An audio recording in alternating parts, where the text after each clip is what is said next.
Hello everyone, welcome to Class 12 Flamingo Prose Chapter 3 Deep Water, written by William Douglas. Deep Water is an autobiographical account of William Douglas. Let's read the introduction. The following is an excerpt taken from Of Men and Mountains by William O. Douglas. It reveals how, as a young boy, William Douglas nearly drowned in a swimming pool. In this essay, he talks about his fear of water and thereafter how he finally overcame it. Notice how the autobiographical part of the selection is used to support the discussion of fear. Let's start the chapter. It had happened when I was 10 or 11 years old. I had decided to learn to swim. There was a pool at the YMCA in Yakima that offered exactly the opportunity. The Yakima River was treacherous. Here, treacherous means dangerous. Mother continually warned against it and kept fresh in my mind the details of each drowning in the river. But the YMCA pool was safe. It was only 2 or 3 feet deep at the shallow end, and while it was 9 feet deep at the other, the drop was gradual. I got a pair of water wings and went to the pool. I hated to walk naked into it and show my skinny legs, but I subdued my pride and did it. From the beginning, however, I had an aversion to the water when I was in it. This started when I was 3 or 4 years old and father took me to the beach in California. He and I stood together in the surf. I hung on to him. Yet the waves knocked me down and swept over me. I was buried in water. My breath was gone. I was frightened. Father laughed, but there was terror in my heart at the overpowering force of the waves. My introduction to the YMCA swimming pool revived unpleasant memories and stirred childish fears. Here, these childish fears is referred to this paragraph above, in which he was swept upon by waves. But in a little while, I gathered confidence. I paddled with my new water wings, watching the other boys and trying to learn by aping them. Here, aping means copying them. I did this 2 or 3 times on different days and was just beginning to feel at ease in the water when the misadventure happened. I went to the pool when no one else was there. The place was quiet, the water was still, and the tiled bottom was as white as a bathtub. I was timid, here timid means shy, about going into it alone. So I sat on the side of the pool to wait for the others. I had not been there long when in came a big bruiser of a boy, probably 18 or so. He had thick hair on his chest. He was a beautiful physical specimen with legs and arms that showed rippling muscles. He yelled, "Hi, Skinny, how'd you like to be dug?" With that, he picked me up and tossed me into the deep end. I landed in a sitting position, swallowed water, and went at once to the bottom. I was frightened, but not yet frightened out of my wits. On the way down, I planned when my feet hit the bottom, I would make a big jump, come to the surface, lie flat on it, and paddle to the edge of the pool. It seemed a long way down. Those 9 feet were more like 90, and before I touched bottom, my lungs were ready to burst. But when my feet hit the bottom, I summoned all my strength and made what was a great spring upwards. I imagined I would bob to the surface like a cock. Instead, I came up slowly. I opened my eyes and saw nothing but water that had a dirty yellow tinge to it. I grew panicky. I reached up as if to grab a rope and my hands clutched only at water. I was suffocating. I tried to yell, but no sound came out. Then my eyes and nose came out of the water, but not my mouth. I flailed at the surface of the water, swallowed and choked. I tried to bring my legs up, but they hung as dead weights, paralyzed and rigid. A great force was pulling me under. I screamed, but only the water heard me. I had started on the long journey back to the bottom of the pool. I struck at the water as I went down, expending my strength as one in a nightmare fights an irresistible force. I had lost all my breath. My lungs ached. My heart throbbed. I was getting dizzy. But I remembered the strategy. I would spring from the bottom of the pool and come to the surface like a cork to the surface. I would lie flat on the water, strike out with my arms, and thrash with my legs. Then I would get to the edge of the pool and be safe. I went down, down, endlessly. I opened my eyes, nothing but water with a yellow glow, dark water that one could not see through. And then the sheer stark terror seized me. Here, sheer means the amount of or the volume of, stark means total, and seize means to took hold of something. Terror that knows no understanding. Terror that knows no control. Terror that no one can understand who has not experienced it. I was shrieking underwater. I was paralyzed underwater, stiff, rigid with fear.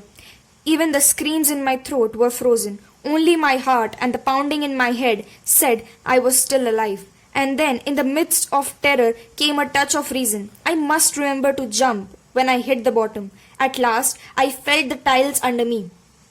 With my toes running out, reached out as if to grab them.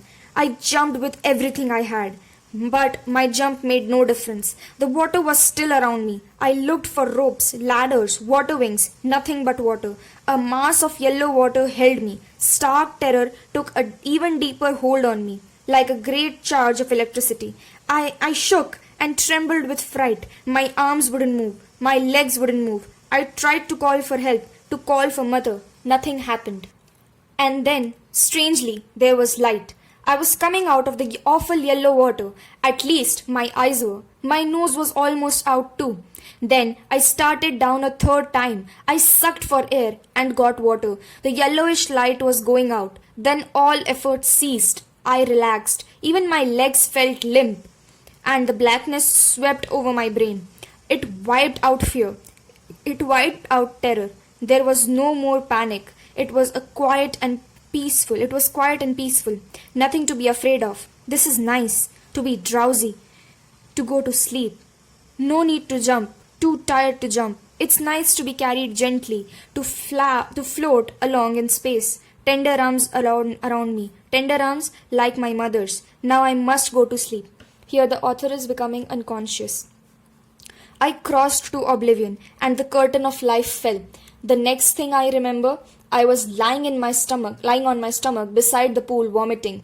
The chap that threw me in was saying, "But I was only fooling." Someone said, "The kid nearly died, but all right now, let's carry him to the locker room." Several hours later, I walked home. I was weak and trembling. I shook and cried when I lay on my bed. I couldn't eat that night. For days, a haunting fear was in my heart. The slightest exertion upset me, making me wobbly in the knees and sick to my stomach. I never went back to the pool. I feared water. I avoided it whenever I could. A few years later, when I came to know the waters of the Cascades, I wanted to get into them.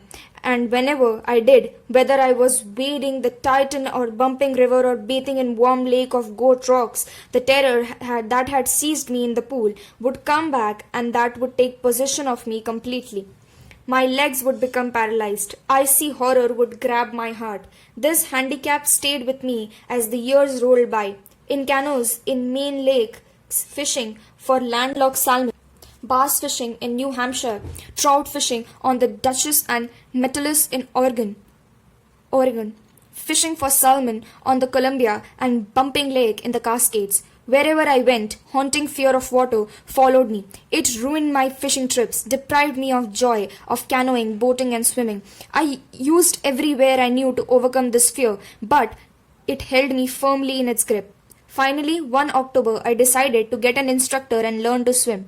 I went to a pool and practiced 5 days a week, an hour each day. The instructor put a belt around me. A rope attached to the belt went through a pulley and that ran on an overhead cable.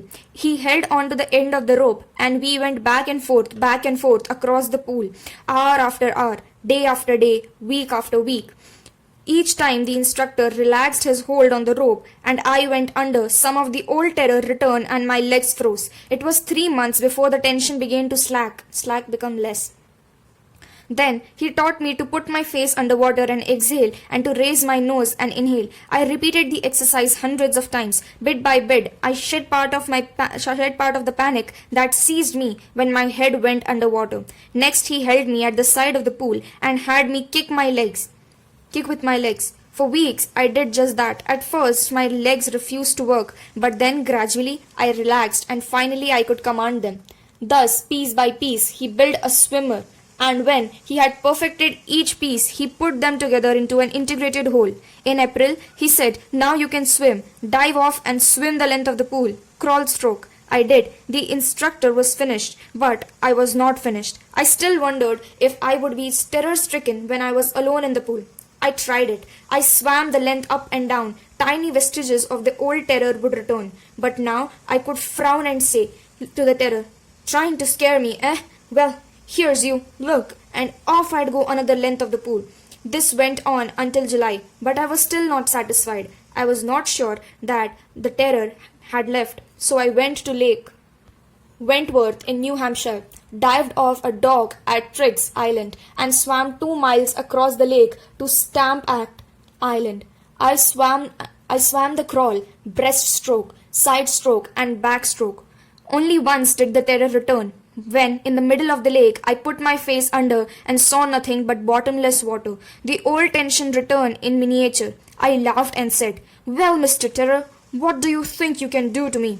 It fled and I swam on. Yet I had residual doubts. At my first opportunity, I hurried west, went up the Teton to Conrad Meadows, up the Conrad Creek Trail to Maid Glacier, and camped in the high meadow by the side of the warm lake. The next morning I stripped, dived into the lake, and swam across the other shore and back, just as Doc Corcoran used to do. I shouted with joy, and Gilbert Peak returned the echo. I had conquered my fear of water. The experience had a deep meaning for me, as only those who know stark terror and conquered it can appreciate. In death there is peace. There is terror only in the fear of death.